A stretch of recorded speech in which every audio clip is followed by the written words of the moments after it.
पुण्यात मेट्रोच्या रुळांवर शरद पवार यांच्या राष्ट्रवादीचं आंदोलन सुरू आहे। शरद पवार यांच्या राष्ट्रवादीचे कार्यकर्ते आता मेट्रो रुळावर उतरले आहेत। आंदोलन करणाऱ्या नरेंद्र पावटेकर यांची पक्षातून हकालपट्टी केल्याची माहिती 3 महिन्यांपूर्वीच नरेंद्र पावटेकर यांचा शरद पवार यांच्या राष्ट्रवादीमध्ये पक्षप्रवेश झालेला होता आणि आंदोलनावेळी वरिष्ठ पोलीस अधिकाऱ्यांशी केलेलं वर्तन चुकीचं असल्याचा आरोप त्यांच्यावर करण्यात आला। बेरोजगारी, महिला अत्याचाराविरोधात हे खरं तर आंदोलन सुरू होतं। शाळांमध्ये मोफत शिक्षणाचीही या आंदोलकांनी मागणी केलेली होती आणि पोलिसांचा आंदोलकांवर सौम्य लाठीचार्ज सुद्धा बघायला मिळाला।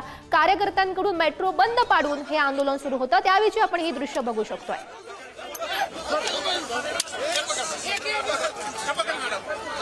शरद पवार यांच्या राष्ट्रवादीचे हे जे कार्यकर्ते आहेत ते पुण्यातल्या मेट्रो रुळावर उतरलेले होते। अनेक महत्त्वाचे मुद्दे, अनेक महत्त्वाच्या मागणी त्यांच्याकडून केल्या गेलेल्या होत्या। यामध्ये महिला अत्याचाराच्या संदर्भातली मागणी त्यांनी केलेली होती आणि त्याच काही कार्यकर्त्यांना पोलिसांनी आधी सौम्य लाठीचार्ज केला आणि त्यानंतर त्यांना ताब्यातही घेतल्याची माहिती हाती येते।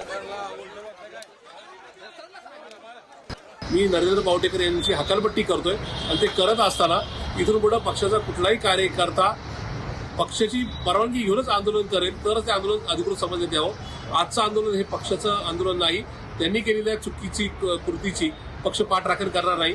मी या सगळ्या गोष्टीचा या ठिकाणी निषेध व्यक्त करतो आणि या संदर्भात नरेंद्र पावटेकर यांची हकालपट्टी जाहीर करतो।